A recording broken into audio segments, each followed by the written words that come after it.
আপনাদের সাথে কয়েকটা পয়েন্ট শেয়ার করতে চাই এবং এই পয়েন্টগুলো আমার কাছে মনে হয় যে শেয়ার করা খুব গুরুত্বপূর্ণ। নীতি নৈতিকতার একটা ব্যাপার আছে। আমরা প্রায় শুনি যে খালেদ মাহমুদ সুজনকে নিয়ে একটা আলোচনা হইতো যে খালেদ মাহমুদ সুজন খারাপ লোক, কারণ হচ্ছে তিনি একই সাথে বোর্ড ডিরেক্টর এবং কোচিংও করান। বোর্ড ডিরেক্টর তারপর কোচিং করান খালেদ মাহমুদ সুজন, এটা তার বিশাল দোষ এবং এটা কনফ্লিক্ট অফ ইন্টারেস্ট। অনেক আলোচনা হয়েছে, অনেক আলোচনা হয়েছে।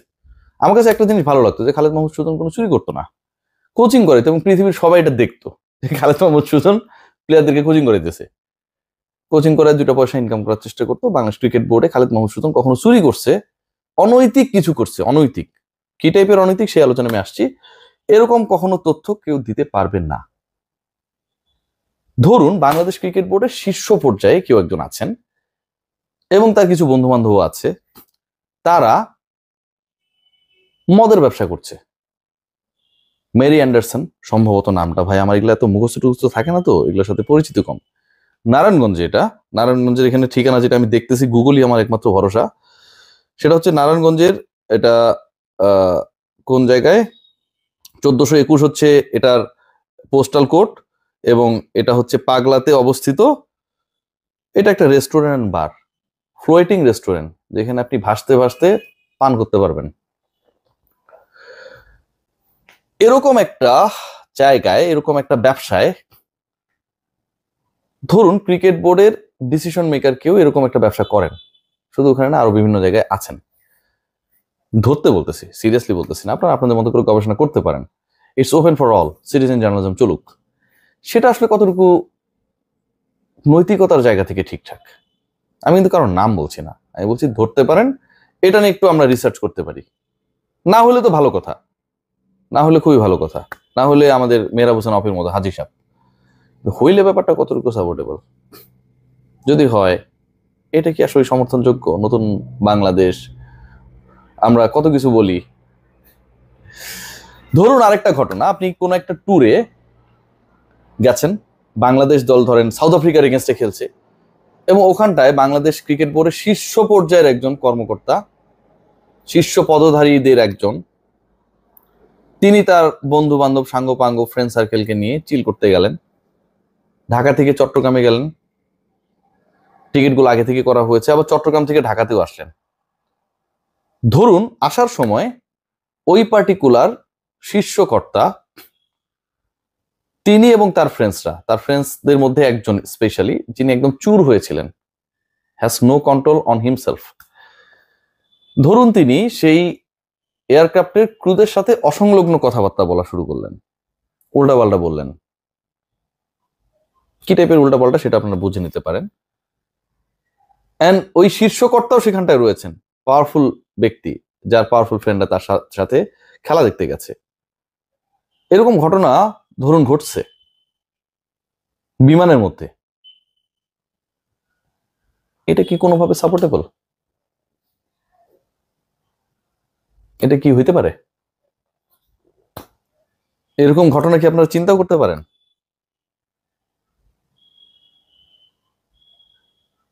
আমরা সিটিজেন জার্নালিজম করতে পারি, আমি তো ভুয়া তথ্য দিই। আজকে আরো একটা ইন্টারেস্টিং ঘটনা ঘটেছে জানেন, এটাতে আবার ধরার সুযোগ নেই, এটাতে একদম ফ্রেমে যিনি ধরেছেন তার কাছ থেকে আমরা পেয়েছি। রতন গমেজ আবার এখানে একটা লিটল মিস্টেক করে ফেলেছেন, তিনি আসল জায়গায় আরেকটা ছবি তুলতে ভুলে গেছেন, ওই সময় অন্য কারো একটা, তিনি কাজে ব্যস্ত ছিলেন I think so. Bangladesh cricket board তার সোশ্যাল হ্যান্ডেলে 2টা ছবি পোস্ট করেছে, আপনারা দেখেছেন হয়তো, এখনো দেখবেন। এবং ওই পার্টিকুলার 2টা ছবিতে আপনারা দেখবেন যে ক্রিকেট বোর্ডের অপারেশনস চেয়ারম্যান এবং প্রেসিডেন্ট, তাদের সাথে ক্রিকেট বোর্ডের যে গ্রুপটা ultimately going to travel for the champions trophy in Dubai and Pakistan, তারা ছবি তুলেছে। আরেকটা ছবি পোস্ট করা আছে, সেখানটায় only the cricketer and Faruque Ahmed, এই 2টা ছবি পোস্ট করেছে বিসিবি। আরো একটা ছবি ছিল, এই ছবিটা বাংলাদেশ ক্রিকেট বোর্ড পোস্ট করে নাই, সেটাতে ছিল, সেই ছবিটা এখন আপনি দেখতে পাচ্ছেন নিশ্চয়ই স্ক্রিনে, সেই ছবিটাতে ছিল জাস্ট ফারুক আহমেদ ওখানটায় নাই, ওই জায়গাটায় ক্রিকেটারদের সাথে Nazmul Abedin Fahim, cricket operations chairman.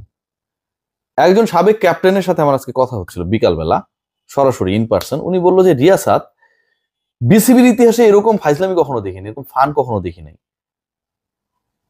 আমি আরো এর থেকে কয়েক গুণ বাড়ায় বলবো, যখন প্রেস কনফারেন্সটা শেষ হয়েছে তারপর আমরা যখন ওই যে প্লাজা দিয়ে হেঁটে আসছিলাম সবাই সাংবাদিকরা হাসাহাসি করছে।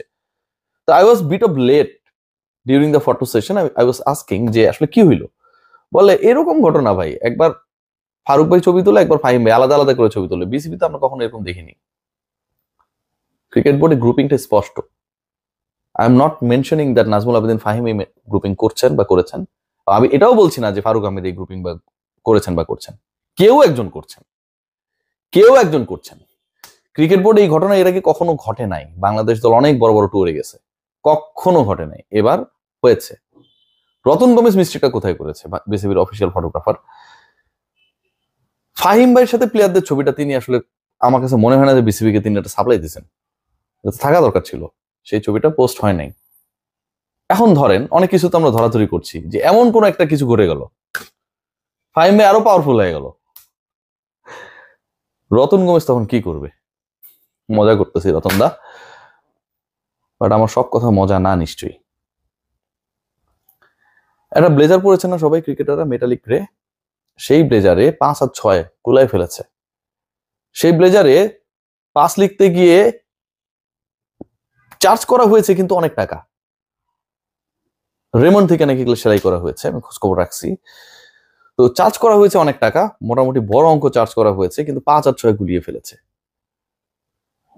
50% অফ দ্য ব্লেজার্সে 6টাকে পরবর্তীতে ঠিকঠাক করে 5 করার চেষ্টা করা হয়েছে। I was looking at someone's blazer and wondering that the Champions Trophy will be held in Pakistan in 2025 or 6. 2025 হবে নাকি 6 হবে? কনফিউজিং। আপনি যদি দেখেন মনে হবে যে 2026 সালে চ্যাম্পিয়ন্স ট্রফি খেলতে বাংলাদেশ 2025 সালে ফেব্রুয়ারি মাসে 13 তারিখে রাত 1:35-এ রওনা দিবে। অ্যাকাউন্টেবল করার কেউ নেই, একদম নেই। ভয়াবহ অবস্থা বাংলাদেশ ক্রিকেট বোর্ডে, নৈতিকতার জায়গায় একদম তলানিতে গিয়ে ঠেকেছে। আমি যে ব্যাপারগুলো শেয়ার করলাম এটা তো মনে করেন ধরতে বলেছি, আমরা তো ধরি না। ধরুন আপনি বড়লোক হয়ে গেছেন, 1 কোটি টাকা পেয়েছেন, আপনি কি করবেন? হইতেই পারে। আমার পার্সোনাল চ্যানেলে আমি ধরেন একটু আলোচনা করতেছি যে ধরুন বিমানবালাকে আপনি ডিস্টার্ব করছেন, আপনি একজন পাওয়ারফুল পার্সনের বন্ধু, সেই কারণে 7 খুন মাপ হয়ে গেছে।